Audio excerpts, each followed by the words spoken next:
Hi guys, today we're going to be reading chapter 24 of Blood on the River, Jamestown, 1607. And it is on page 193.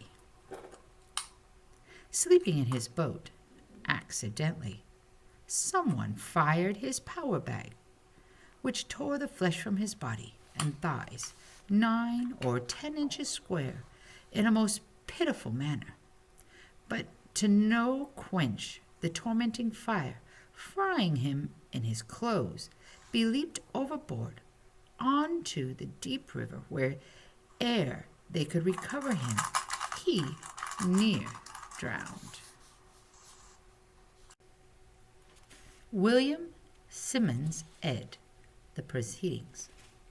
They say it was an accident. No one's fault. Captain Smith lay down in his boat to take a nap. He was still wearing his powder bag. While he slept, a spark must have lit the powder bag. A spark from someone's pipe or from the slow match on someone's musket. The powder caught fire and exploded. It sheared the flesh right off his leg. In agony, Captain Smith leaped overboard to cool the burn. His leg was so badly injured, and he was so weak that he nearly drowned before the men could pull him out. When Captain Smith comes back to us, he is crazed with pain, moaning in delirium. 3 men carry him into the fort. The flesh on his thigh is burned black and red, the skin hanging, ragged and oozing. He is our fallen leader, and he has fallen all the way down.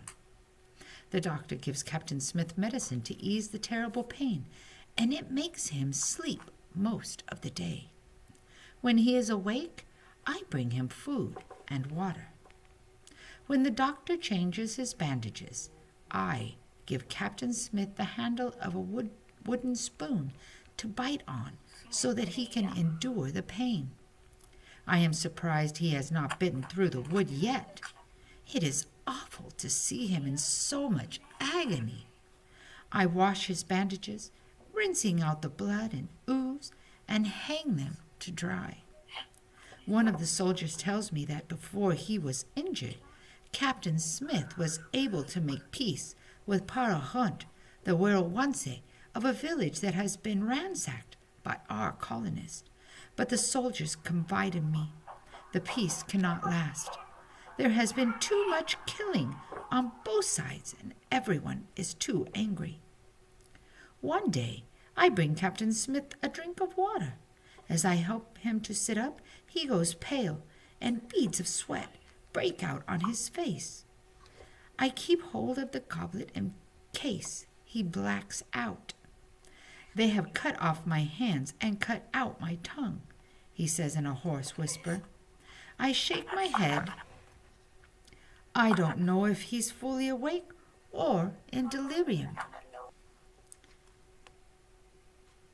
I want to tell him he still has his hands and tongue. But, sir, go get Richard, he says. I run down to the river where Richard is repairing fish nets. Richard, I call out, come quickly. He splashes through the water to meet me. I am panting, out of breath. What is it? Is it Captain Smith? He asks. Yes, no, he has not died. He is saying strange things. He asks for you. We both run up the river bank to the fort. We enter the cabin quietly. Sir, we are both here, me and Richard, I say. Good, he says without opening his eyes. He takes a deep breath as if he is gathering his strength. They have taken away my power here, he says. I can no longer use my hands and my words to help the colony. There is nothing more I can do. I will return to England. His words hit me like a punch in the stomach. Return to England? Richard, he says, and Richard stands up straighter. You will accompany me to England. I saw how you cared for Reverend Hunt, in his illness, and I know you will do the same for me. We will leave with the next departing ship. Samuel, he says. He opens his eyes and turns his head to look at me. You are one of the few original settlers left alive. I chose you for a reason. I knew how hard it would be here in the New World, and that only the toughest and strongest would survive. Reverend Hunt told me you were a fighter, full of anger and energy. I knew you would make a good settler, and you have. You will be fine here without me. You have your skills, building, farming, hunting, and you have your Algonquian language. You will stay because the colonists need you. I release you from your servitude. I am too stunned to speak. I feel as though I have been dropped from a great height and have landed on my feet, and I don't know where I'm at. But I am your page, I say softly.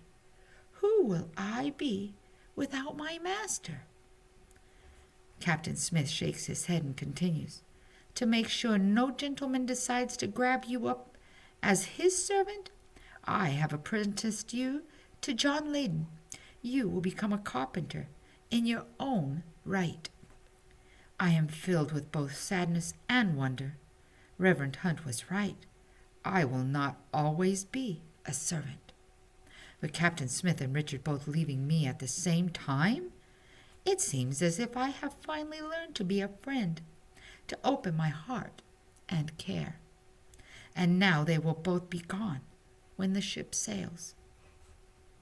I take a deep, shuddery breath. Yes, sir, I say. It is the only thing I can think of to say. In the weeks before the ships are ready to leave, it is time to bring in the harvest, gather oysters, and bring in hauls of fish and meat, and smoke it all so that it will last the winter. But without Captain Smith to lead us, the men shirk their work. And the gentlemen seem to have but one purpose in life, to make sure Captain Smith goes back to England as a man accused of many wrongs, rather than as a hero who saved our colony from extinction. They spend their time gathering in meetings, making lists of accusations against him. They do not even realize that Captain Smith's last act, making peace with Parahunt, has saved their skins, for now. I feel as though there is noose closing in around Jamestown, ready to strangle all of us here. Chief Powhatan is angry about the coronation fiasco. The new settlers have attacked Indian villages and made enemies where we used to have friends. We have too many settlers to feed, and yet hardly anyone is working to store food for the winter. And we are about to lose Captain Smith. I can see why Captain Smith wants to take Richard with him. Truly, only the strongest and toughest will survive what is coming. I wonder if I have what it takes. There is one bright spot in all of this. Anne Leyden will soon have her baby. She is very happy to have another woman here now, including a midwife and children to hold and admire as she waits for her own to arrive. It will be the first child born in our colony. Anne says if it's a girl, they will name her Virginia. I have learned something important from Reverend Hunt. When I lose someone, I should not close my heart to everyone, but should find someone else to fill the empty space. Captain Smith and Richard will soon leave, but I will still have my friends living nearby, Namontauk, Cainta, and Pocahontas. And here in Jamestown, Anne and John Leyden are becoming like my new family. When their baby arrives, he or she will be like my little brother or sister. Get the midwife! Now, quickly! A large woman, barely done tying her apron strings, goes running to the cabin John and Ann Layden share with 2 other families. The men and children are ushered out, and we begin the long wait. John Layden paces, his face a mask of worry. "She'll be all right," I tell him, but I knew that birthing kills so many women and babies that John has reason to worry. The hours tick by. I go off to chop some wood, then come back and wait with John.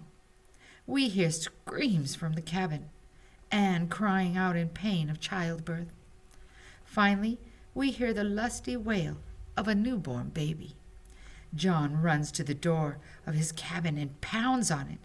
"Let me in," he demands. "You wait," the midwife calls back to him, "and then you can see your baby girl." John laughs and cries at the same time. "It's a girl," he exclaims. "The baby is alive and it's a girl." Then his face darkens and he pounds on the door again. "And what of my wife?" he shouts. "Is she well?" Yes, she was brave and she is well," the midwife announces. John groans with relief. "They're both alive," he says, almost incredulous. "My wife and my baby girl." A few weeks later, I am one of the first people Anne allows to hold baby Virginia. She is so tiny, so delicate. Her eyes move, looking at the ceiling above me, and she smiles sweetly, as if she is seeing angels. Anne says she's just making faces because she has gas. I offer Virginia my finger. She grasps it and holds tight. As I look at her, I feel sad. I feel the coming doom. How will she survive the hard times that will soon be upon us? Virginia blows bubbles and grasps my fingers even tighter. "You must hold on this tightly to life," I whisper to her.